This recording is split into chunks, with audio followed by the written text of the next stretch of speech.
I'm bored, so I guess I'll just fiddle around with this for a little bit. Haven't done anything like this in a while.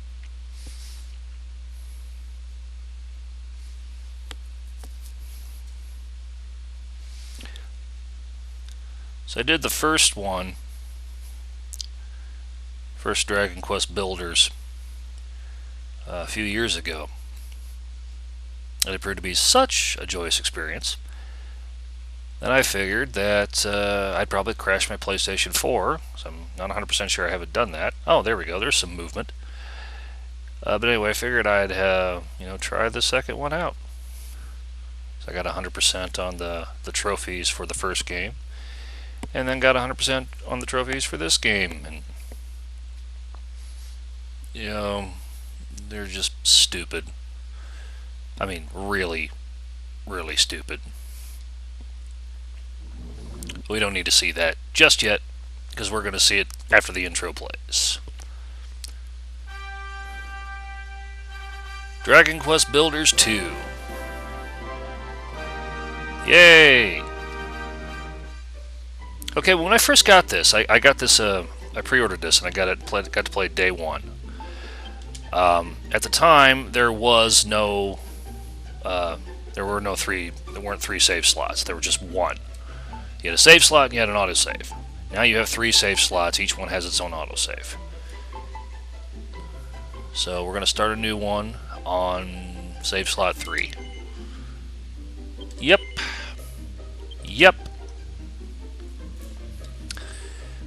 So, like before, you get to make your own builder. But instead of actually loading up a settings screen at the beginning of the game like you do in the first one, you can actually, yes. Oh, I said no. There we go. So, like, you can, instead of actually loading, God, it got me all flustered and completely lost. All right, let's center our train of thought for a second. Okay. In the first game, you had to change your builder around by changing the settings from the title screen, I do believe. But here, you can do it just by loading up a new save file. So this one's going to be male. Let's give him black hair. It's more of a dark brown, but it'll do. Alright, eyes. I don't know, kind of a greenish color eyes, I guess. Like, you're actually going to see the color of the guy's eyes, right? Confirm. Please enter name. I will name this guy Galuf. Galuf black hair. Alright, that's weird. I hope Galuf will forgive me for this. Anyway, his name is Galuf. You can change those once you acquire a dressing table, which will be sometime soon. Sort of. Actually, it'll be quite a ways away, but never mind that now. Alright, here we have a bunch of settings, stupid stuff that most people don't care about. Usually the things I only change are, I try not to have vibration on because I can't stand it. It's a stupid mechanic, and every game has it, of course. I don't really mind it so much on the Switch, for a reason I'll get to here in just a second. But the things I typically change are, I like having vibration off. I like having the text go fast as much as humanly possible. But beyond that, I don't really change much. So yeah, that's that. Yeah. Again, that's something else you can change as you go. Like I said, I don't really mind vibration as much on the Switch because it adjusts. You know, it'll go from instead of it being just one level the whole time, it'll actually be like from a slight vibration to a big vibration and then back down again. It varies in magnitude, I guess you could say. This is just a bunch of stuff I got for getting the pre-ordering with the season pass and all that nonsense. Just a bunch of dumb shit, quite frankly.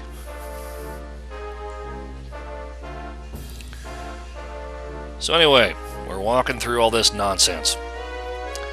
For those of you who played Dragon Quest II, the game that this is a spin-off from, You'll recognize that guy there in front is Hargon, and the guy behind him is Malroth.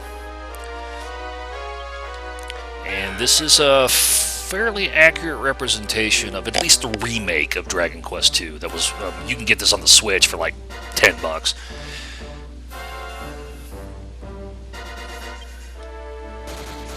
That's pretty much how it worked. And it was quite the pain in the ass, Dragon Quest II. So this takes place sometime after the events of that game. You have all the bad guys, all the monsters, are trying to rebuild whatever Hargon was trying to do by destroying all the builders. There's a whole creation, destruction, dichotomy sort of thing where, they want to destroy everything because building is stupid and whatever. So anyway, this is a tutorial type thing which walks you through the basics of building, and such. You're on a ship.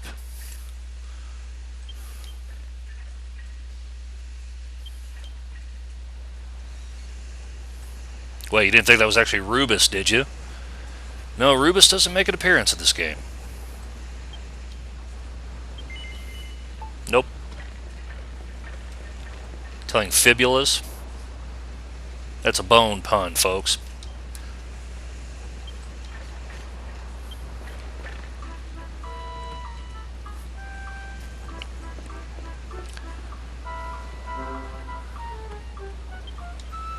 Here we go, walking around, walking around, walking around. You can sleep, or actually rest, and it will restore your HP. As long as it isn't nighttime. Because the second it's like sunset or nighttime, then you will sleep through the night. Otherwise, you'll just rest. You'll just lay there like a lazy slob. I don't know if that's what Galuf does or not. I don't think so, but whatever. Anyway, this pot here is a toilet. You have various bones and stuff, and there's some baddies, Dragon Quest II baddies that you'll see. You'll talk to them, and they don't like builders that much. Back here is the hold for the ship. There's a little slime. Cargu. Yeah. Whatever. Anyway, just follow the exclamation mark. There you go. Heh. So one thing I don't like about the controls for this, as far as the camera goes, is that it has a real bad habit of zooming in right on the freaking builder's ass. I mean, it just gets like real close. So anyway, here's walking you through the eating thing. Kelp is basically seaweed. I think. Anyway. The hunger meter that you have, as long as you're not moving around, it won't drain very fast. I don't think it drains at all, actually. But if you do move around, you're actually working and such, your health meter, your hunger meter will drain. I think it's like 1% every 10 seconds or so. Yeah, because I'm a freak. That's why I notice things like that. Anyway, you just talk to these baddies. They tell you about the children of Hargon and blah, blah, blah. Nobody knows. Yeah, none of this is really that important. It's just, walking you through the basics of how to talk to people, how to build stuff, how to just, move stuff around and whatnot. Yeah, Middenhall, Canik, and Moonbrook. The basic story of Dragon Quest II, I can kind of sum it up here in a nutshell.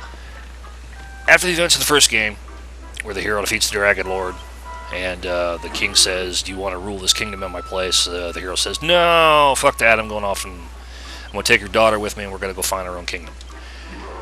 So they go to this place called Torland, which is basically just this huge continent off the east across the sea from Alfgard, or Galufgard if you want to be stupid.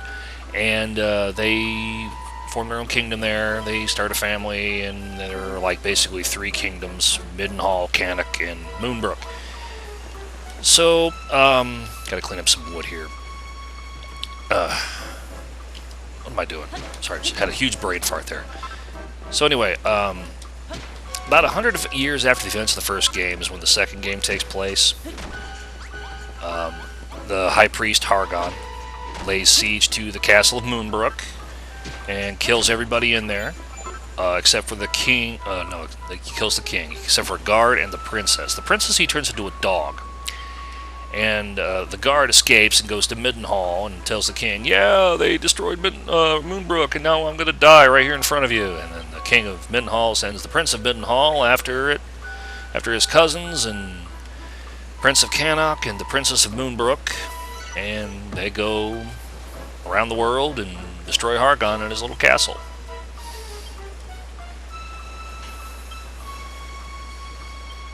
I hope I'm not distracting you all too much from what's actually going on here, because there really isn't a lot going on. Again, it's just in tutorials and whatnot. Okay, this guy is going to tell you to make torches, because he's a dick, I guess. And I had this momentary urge just now to say Galuf Black Dick, but that doesn't exactly work very well, because it makes it sound like this is a porn of some sort. You know, in God we thrust and all that. Anyway, just playing them on these black blocks here. Galuf Black Block. Is that going to be a running gag? Probably. So yeah, Dragon Quest II was a bitch. There's actually a particular spot, a particular town in Dragon Quest II, where if you stay at the inn, one of your allies, either the Prince of Cannock or the Princess of Moonbrook, once you figure out how to turn her back into a human from being a dog, one of them will not be able to wake up. So when you stay at the inn, they'll stay in bed, and you'll actually have to go find an item, have to leave them behind and go find an item and bring it back so that they can wake up. Yeah, the game's just full of little ridiculous, stupid stuff like that. Yeah, why don't you give me a job to do? Why don't you go beat the shit out of that skeleton over there, builder? I got a sword. I don't. I'll fight you with my bare hands because I'm reckless and stupid. Ah! No! Ow! This is the last time you're kicking my ass. You son of a bitch. Yeah, that's right. Yeah, that's right. I'm going to pick up your skull and I'm going to beat you in the dick with it.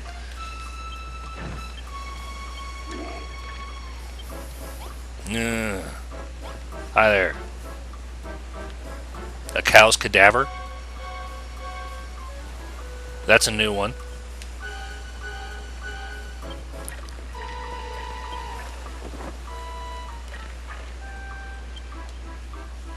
He's got a book. Whereas before, the builder from the first game was able to just come up with stuff right at the top of his head. This builder consults a book and writes stuff down in a book and is constantly inventing stuff. So he figured out how to make a cypress stick. One of the nice things about this game that's, I figure, is a drastic improvement of the original is that weapons don't wear down and break with use. Once you build one, that's all you need, because you don't ever have to worry about it breaking, which I hated in the original game, but I don't really mind so much here. So once you have one is all you need, unless you're building them for other people, but that's another matter entirely. Here, cypress stick. It's basically a twig with a handle. Yeah. Alright, Boney.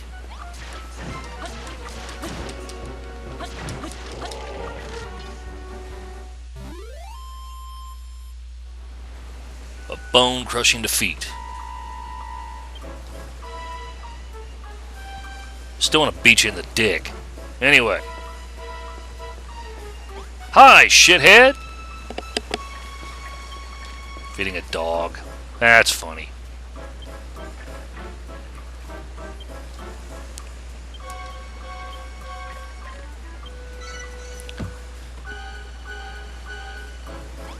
Whatever.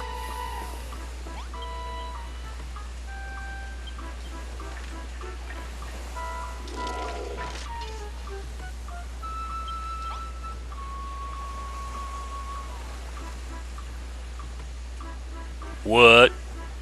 Anyway, moving on.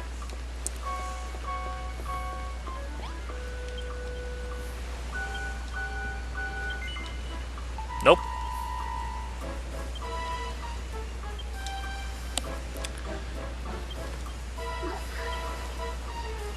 Yeah, this game you can acquire tools. First one you get are gloves, which allows you to basically pick stuff up. So if you're building something and you put a block down the wrong place, you don't have to destroy it first. You can just pick it up and move it. So he wants us to pick these up. Well, now when you first got them, you first got this game, you couldn't do anything except pick them up. But now you can actually turn them using the triangle button. Turn them 90 degrees in your hands. But since these are barrels, it doesn't really matter. So yeah, just pick these up and put them down over here. Pretty simple. Pretty dumb.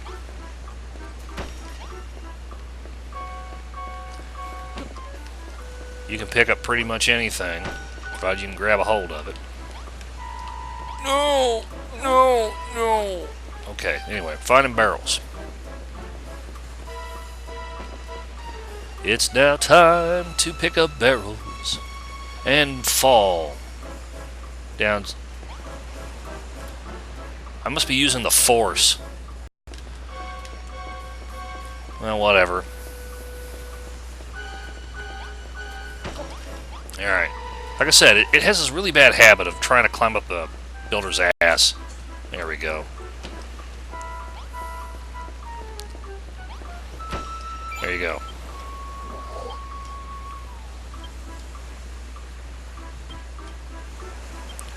Booyah. Yes, yes, yes. Alright, so now that all that's done, we're just about finished here. No.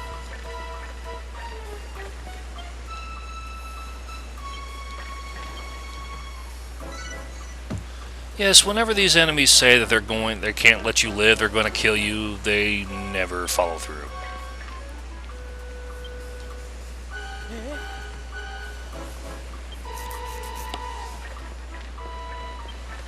I hate you. I hate you and hope you die. Jar Jar Bones. No. This is called an encyclopedia. You know, you can learn how to do stuff with it, or something. I don't know. Oh, yes, this. I hate this text. This text that appears on the screen here, unskippable. You can't do anything. You just basically have to wait until it decides to let you move on. So you can easily lose a good 2 or 3 minutes just waiting for this text to disappear off the screen.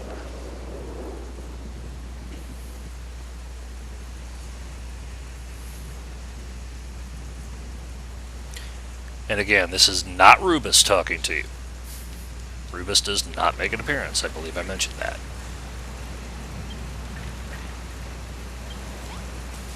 What?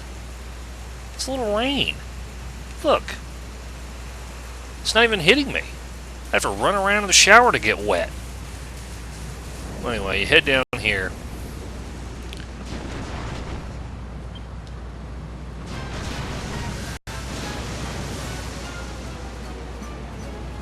Now's not the time for the napping builder.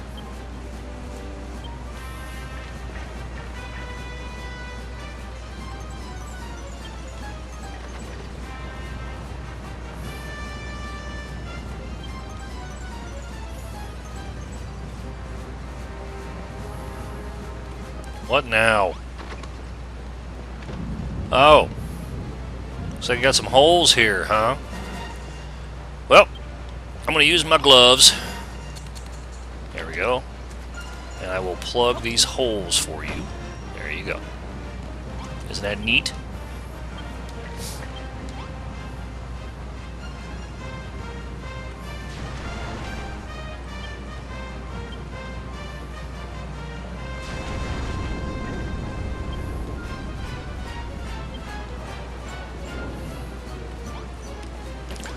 Yeah, I suppose. We'll just let that slime there drown.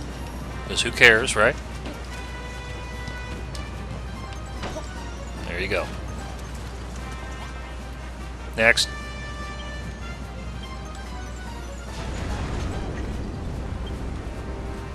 You know, your ship is a piece of crap.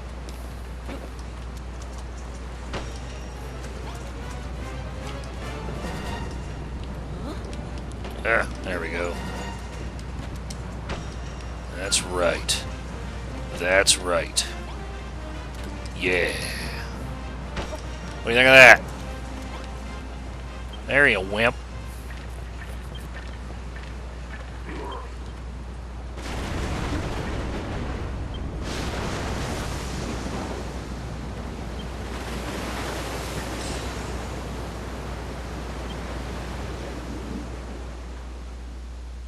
So everybody died. That's the end of the game. Game over.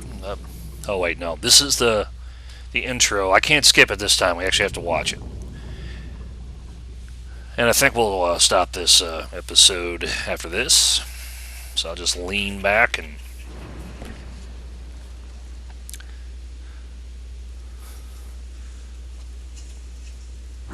I can't destroy it. Me and my yarn hair. Alright, you're losing your head then. Whoop. That was a little graphic. Jeez.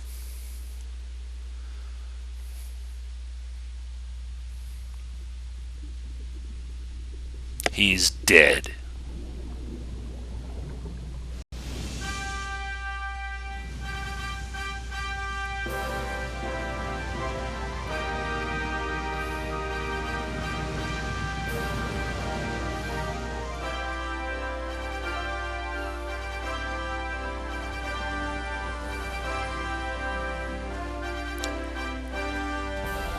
The graphics are kind of bright and cartoony here as opposed to how they were in the original.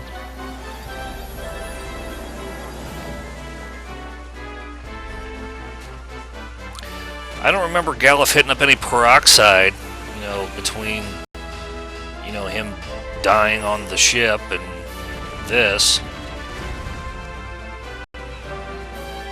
Although I do like how the waistband of his pants go straight into his armpits.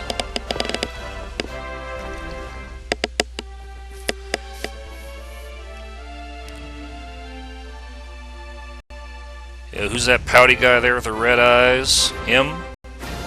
We'll get to him in just a minute.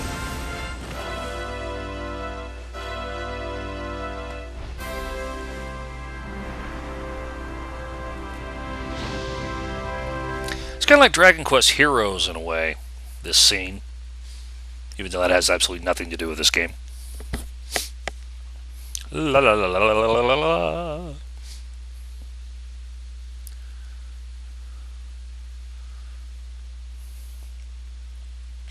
So I got the demo a couple weeks before the game came out, and it took you through the tutorial, and also took you through the basics here on this island where you wash up, which we'll get to here as soon as it finishes loading. And it takes you to, you know, for like the first few minutes or so, and then the demo stops. But when you get the full game, it allows you to, you know, pick up where you left off from the demo.